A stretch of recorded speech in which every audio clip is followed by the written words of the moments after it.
Good morning, students. This is your English class.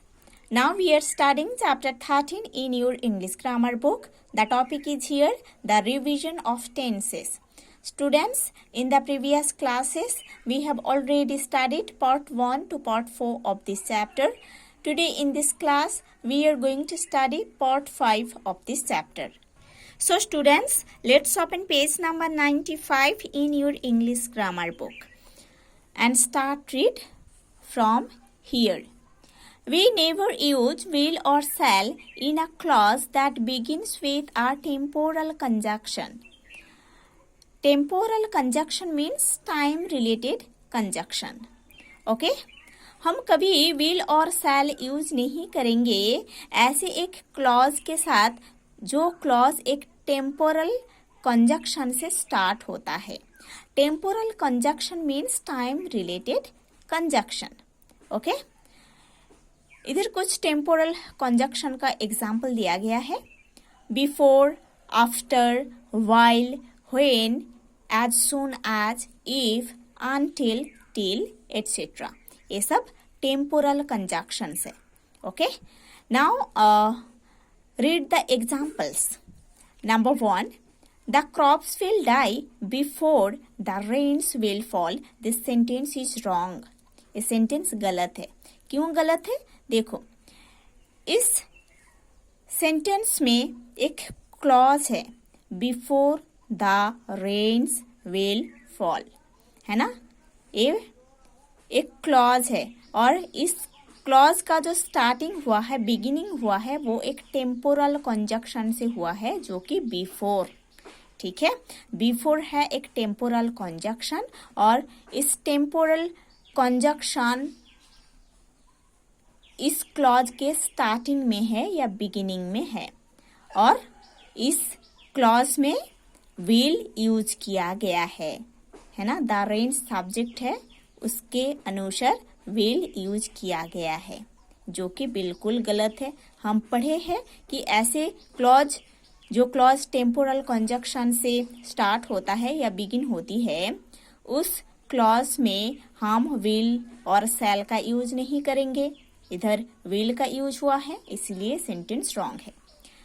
The correct one is the crops will die before the rains fall. This sentence is correct, है ना. ये sentence correct है क्योंकि इधर जो clause है ना, बिफोर द रेन्स फॉल, ये क्लॉज विल और शैल वर्ब को इंक्लूड नहीं किए हैं. प्रेजेंट सिंपल में एक क्लॉज लिखा गया है, प्रेजेंट सिंपल टेंस में लिखा गया है और इस क्लॉज में विल और शैल वर्ब का यूज नहीं हुआ है और ये क्लॉज स्टार्टिंग हुआ है या बिगिन हुई है बिफोर से, जो कि एक टेम्पोरल कंजक्शन है और उस क्लॉज के अंदर हम विल और शैल वर्ब यूज नहीं किए हैं, इसीलिए सेंटेंस करेक्ट है. Number 2 example, I shall help him if he will come to me. This sentence is wrong. The same thing is here. इस सेंटेंस में एक क्लॉज है, if he will come to me, है ना. If he will come to me, इस clause का जो starting है, बिगिनिंग है, वो एक टेम्पोरल कंजक्शन से हुआ है जो कि इफ एक टेम्पोरल कंजक्शन है और इस कंजक्शन से एक क्लॉज स्टार्ट हुआ है और इस क्लॉज में हम विल यूज किए हैं जो कि गलत है. ओके, क्योंकि हम जानते हैं ऐसे क्लॉज जिस क्लॉज का स्टार्टिंग या बिगिनिंग एक टेम्पोरल कंजक्शन से होता है, उस क्लॉज के अंदर हम विल और शैल यूज नहीं कर सकते, इसीलिए ये सेंटेंस गलत है क्योंकि इधर विल का यूज हुआ है. The correct sentence is I shall help him if he comes to me. This sentence is correct.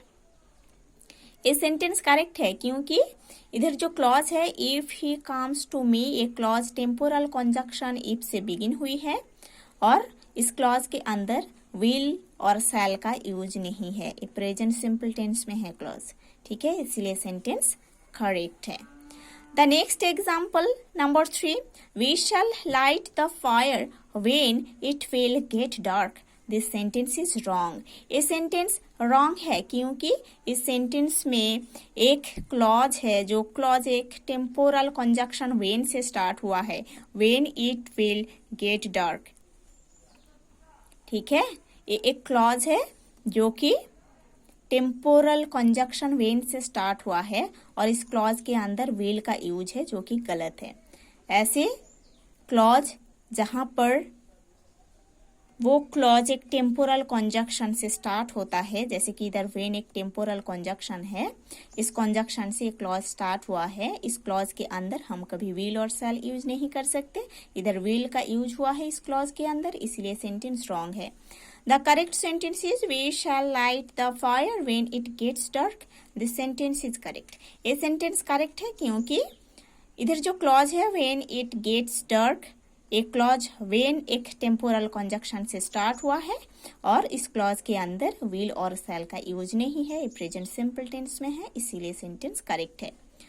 Sentences that contain an if clause are called conditional sentences. Sentences जहां पर if clause रहता है उसको conditional sentences बोला जाता है। ठीक है,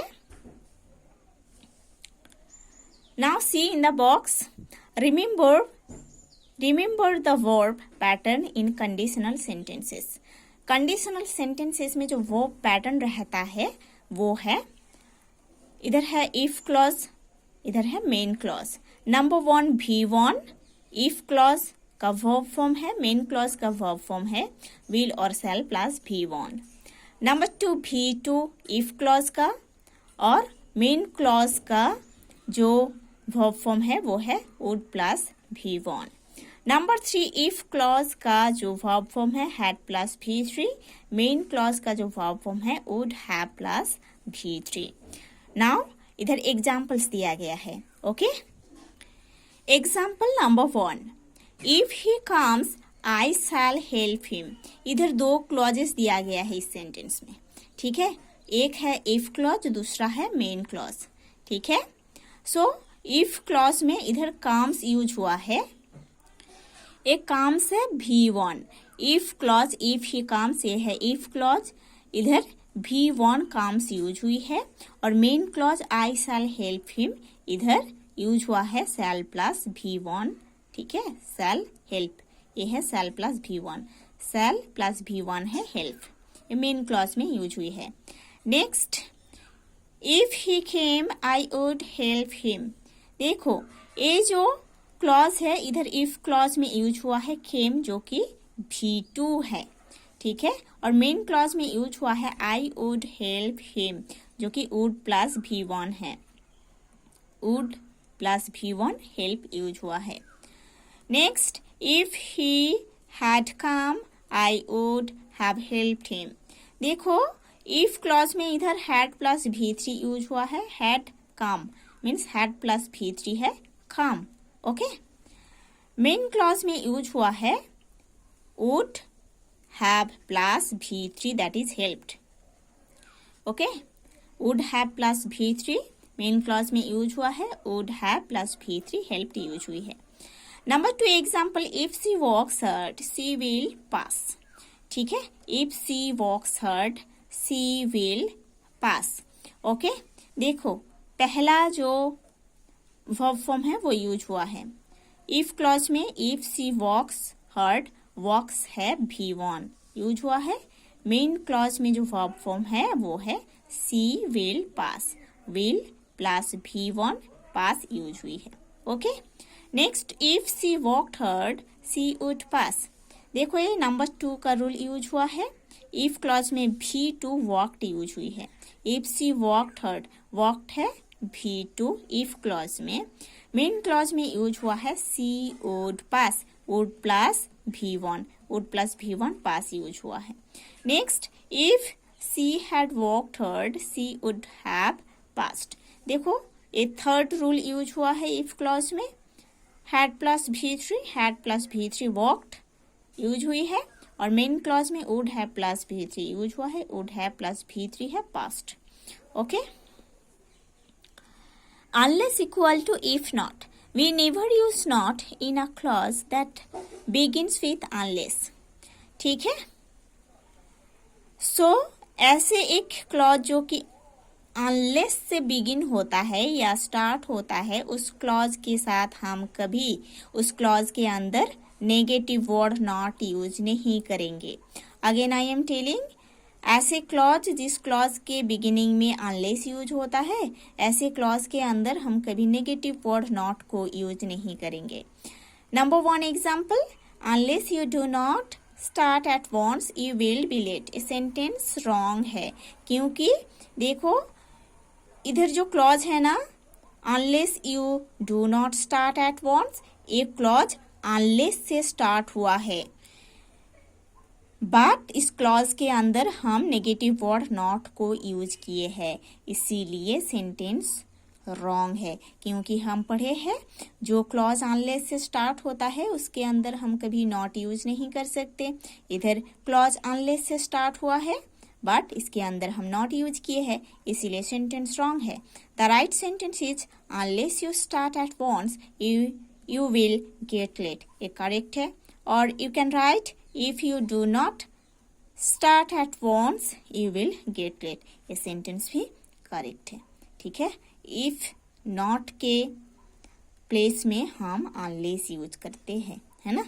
number 2 example, unless you do not work hard you cannot pass. ये सेंटेंस रॉन्ग है. Same thing is here. unless से एक क्लॉज स्टार्ट हुआ है, unless you do not work hard, unless से क्लॉज स्टार्ट हुआ है बट इसके अंदर नॉट यूज किया गया है, इसीलिए सेंटेंस रॉन्ग है. क्योंकि हम पढ़े हैं जो क्लॉज unless से स्टार्ट होता है उसके अंदर कभी नॉट यूज नहीं होती है. Okay, the correct one is unless you work hard you cannot pass. Sentence correct है. इधर cannot जो है वो यूज हुआ है नेक्स्ट क्लॉज में. और you can write if you do not work hard you can not pass. ये भी करेक्ट है. इफ नॉट यूज हुआ है अनलेस के प्लेस में. Okay, so students you have to study to this portion properly. In the next class we will study the next chapter. Okay, we will start the next chapter.